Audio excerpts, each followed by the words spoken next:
Hey, it's Jeff with Barbecue Plus. If you've got a pellet grill, you need to listen up for this video because we're going to tell you some really important things. Maybe your pellet grill doesn't get up to temperature. Had a lot of people that I see they're selling their pellet grills because it doesn't get over 100 or 150 degrees. I can tell you why. Also, folks that find that they have jammed up augers and their pellet grill won't work, I can tell you why also. And I can give you some tips on how to store your pellets to make sure that you have the best success with your pellet grill consistently time after time.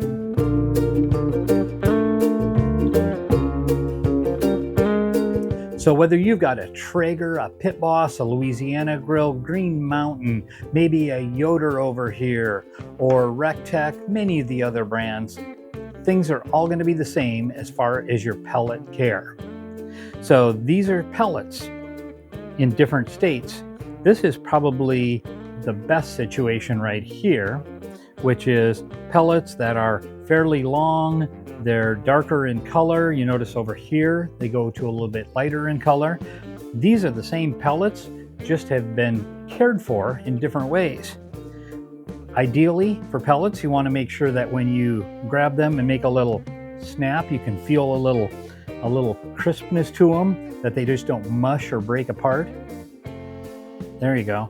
And that's because these pellets are dry. They're going to burn the hottest and they're going to burn the best if they're dry. So this is the ideal. You notice that they're a little bit longer. As they start to break down, maybe get older, get a little bit of moisture to them, you're going to see where they're going to start to get a little bit smaller in size, all the way to the point that they might turn into just sawdust. Down here, as we head this direction, that means that they're not going to burn as hot and you're not going to be happy with them. So these pellets have gotten wet, maybe just a little bit of moisture in where you stored them. Maybe you even left them inside the hopper over the winter time and you got some moisture inside of your pellet grill and they swelled up with that moisture. Those are going to turn into sawdust very quickly. And if you try to burn those, you'd be lucky to get 100 degrees out of there. So these definitely not going to be good. These, with the smaller ones, they are starting to break down a little bit and they do have a little bit of moisture in them. They're not going to be ideal. They're not going to burn as hot as these guys are, but they'll still probably suffice. You may find out that you've got some really good pellets in the top, but as you go down to the bottom of the bag, you've got some sawdust in there.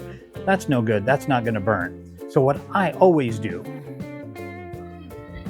is I sift my pellets whenever I get a new bag of pellets. This is a salad spinner. And it's great to be able to use to put your pellets in and sift, and all the bad stuff just goes right out. So you're only left with decent pellets. So when I get a new bag of pellets, first thing that I do, I cut it open, I sift them to get rid of any sawdust in there, and then I store them in a sealed 5-gallon bucket. I cut the bag off of there so I know what kind of pellets that I have and just put that in right in the lid. So as I put them on the shelf in the garage, the shed, wherever they happen to be undercover, I know exactly what's inside of there. If I got apple, if I got alder, these happen to be the Kirkland Costco brand. This is kind of a nice all around. It's I think it's a maple, oak, cherry blend in there. I really enjoy these. These do a good job.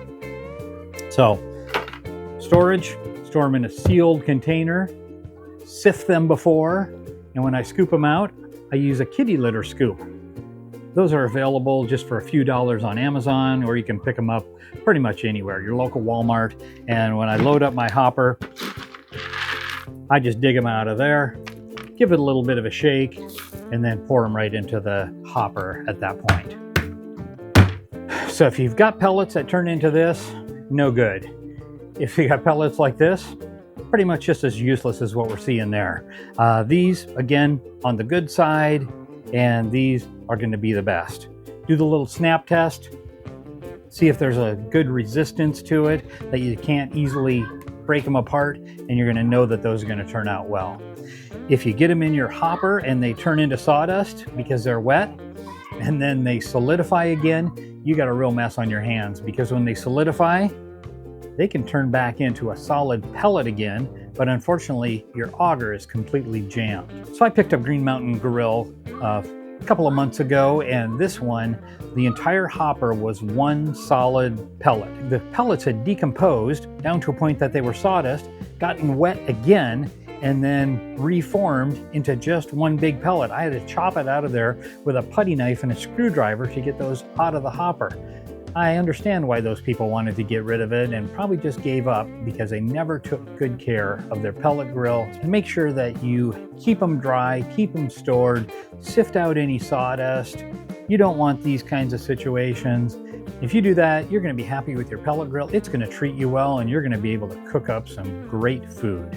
So take good care of your pellets, take good care of your pellet grill. If you're not going to use it for a long time, you may want to just empty the hopper out, empty all of them out of the auger, and that way you're not going to run into a risk of having a clog or sawdust situation in there. And the next time you bring it out, load it up with pellets, prime it to get them into that auger, and you're going to be happy with it. If you found this informative, if you wouldn't mind, hit that like, hit that subscribe button, share it with a friend. Maybe somebody's got a pellet grill and they can benefit from this as well. In the meantime, keep your pellets dry and figure out what you're going to cook in your backyard this weekend. From Barbecue Plus, thanks for watching.